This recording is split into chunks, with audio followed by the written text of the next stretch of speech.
Australia boasts a diverse and unique range of flora and fauna. 82% of its land mammals are found nowhere else in the world. But Australia also has one of the worst records for wiping out its native species. 200 years of land clearance, coupled with killings by domestic animals, has pushed Australia's creatures to the edge of extinction. But there is hope.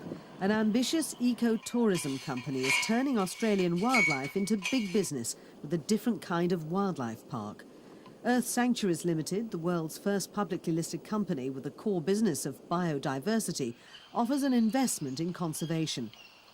Dr. John Wamsley, the founder of Earth Sanctuaries, has reintroduced 16 species of rare and endangered wildlife back into their original habitat. With little faith in government, Wamsley believes the only way to save Australia's native wildlife is through private enterprise. Well, the sad fact is that Australia has basically lost its indigenous species, its mammals anyway, and a lot of the other stuff. That we have the worst record in the world for wildlife management. We've lost, the world has lost 60 species of mammal in the last 500 years in total. Australia has lost 20 species in the last 200 years, but it's worse than that because there's another 100 species which are in serious trouble and which you just can't see. The successful breeding program of the numbat, a rare marsupial not seen in South Australia for almost 80 years, is a classic example of their work. Until recently, this termite-eating creature was first on the list to become extinct. Warrawong Sanctuary, a former dairy farm in the Adelaide Hills, is where John Wamsley's vision of saving wildlife began over 30 years ago. There are 4 sanctuaries already open to the public and a further 6 in development. Visitors can enjoy getting close to nature.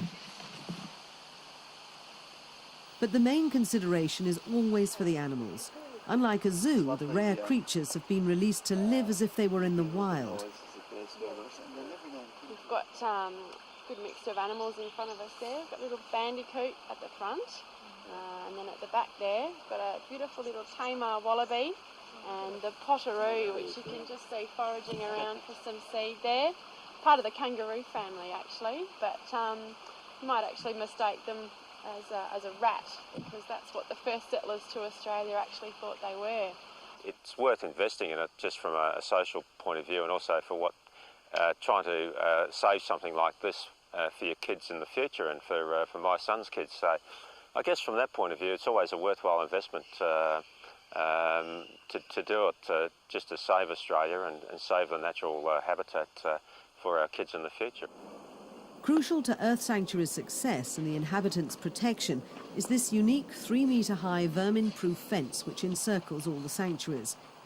It's the only barrier that saves the animals from extermination by foxes, dogs and domestic cats, mainly introduced by European settlers. Rob Gregory walks the fence twice a day to check for damaged links and attempted incursions. What the fence does, that stops all those animals moving into the sanctuary. There's a couple of different properties that make that work very effectively.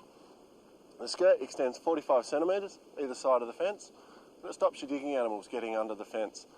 And then there's this middle section, which as you can see is very loose, very floppy, purposely built like that, just so that foxes and cats, who are the main ones we have to deal with now, can't climb up over it. They hate climbing anything that's not stable. But if they do climb it up, they then get to the top section. They then have to climb upside down for 30 centimetres, something that neither animal is very easily known to do. Should they do that miraculously, they then get to that outside wire, that plain outside wire, that has around 10,000 volts of electricity running right through it. So to give them a nasty shock, doesn't kill them, and remind them never to come back again. All this protection is not only for conservation. These furry animals are worth a small fortune and are listed as assets on the company's balance sheet. Earth Sanctuaries Ltd is revolutionising the conservation business by applying the rules of private enterprise to its wildlife reserves.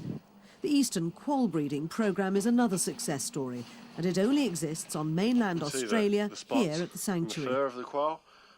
This here is an Eastern Quoll. There's 4 species of quolls in Australia. This particular one here is extinct in the wild on the mainland of Australia. Still does exist in some parts of Tasmania.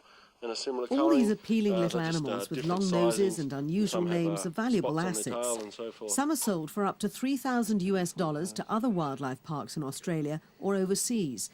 Breeding and commercially marketing the sanctuary's animals allows the company to reinvest in further conservation. 6 young there. Would only be 5. Settle. After investment, the company's main income comes from visitors who enjoy guided tours and can stay on site in tents and cabins. The attraction for many is getting a close-up glimpse of animals rarely seen elsewhere, like this bilby and the elusive platypus.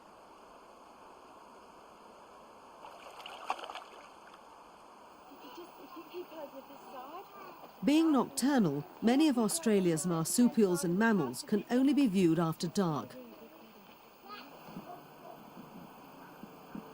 When night falls, the sanctuary comes alive and has a special attraction for children.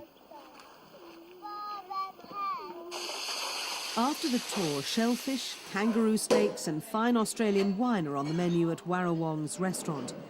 Warrawong is Earth Sanctuary's showpiece site with over 20,000 visitors per year. Shares in Earth Sanctuaries Ltd have been trading on the Australian stock market for nearly 2 years. Offering a unique opportunity to preserve Australian wildlife, its shares have attracted almost 8,000 ethical investors worldwide. Although the company's share value has dipped in the last financial year, forecasts remain upbeat. In the longer term, it should appeal to people who seek to value the assets. It's clear that they have a very valuable asset base. Large amount of hectares, large amount of animals, large amount of plant and infrastructure. Ultimately, those assets will become very valuable. Yukemura, Earth Sanctuary's 3,000 acres in the outback. It contains some of Australia's last remaining old-growth mallee, a type of eucalyptus tree which takes 400 years to mature. Although within driving distance of Adelaide, it's an ambitious project some distance from the large tourist populations. To subsidise projects like this, the company has realised that it needs to open sanctuaries nearer to major cities. Another company asset, the southern hairy-nosed wombat. It builds its home underground wherever it likes, and this has made the wombat very unpopular with farmers and landowners.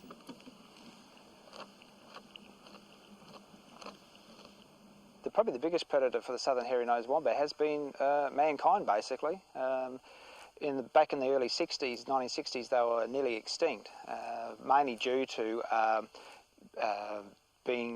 their land and their habitat being destroyed, and also farmers and landowners were actually clearing them off their properties because they dig very large warren systems, almost like little bomb craters, and on a farmer's property this would be a heck of a nuisance. So back in the 60s they were actually listed as a pest animal and just about exterminated. Yukemura offers school parties and other visitors educational tours through the 1,500-year-old mallee and a chance to take in part of Australia's fast-diminishing natural heritage. They're from the same family as the Protodontae family. Even at Yukemura, a glimpse of the endangered boodie is uncommon. The boodies are no longer found on the mainland of Australia, and places like this give these animals opportunities to breed up en masse, basically. There's one there right now. Breed up en masse, whereas in captivity, really tight captivity, often they won't breed very much at all. Although hugely successful in reintroducing endangered species, the company recently had to scale down ambitious plans for other sanctuaries, but its principles of preserving wildlife for future generations remain. A possum will generally put up a pretty good fight. On our sanctuaries now we care for about over 4,000 endangered mammals, and that's doubling every 2 years. So we've got a massive increase in the numbers of these animals. That's success.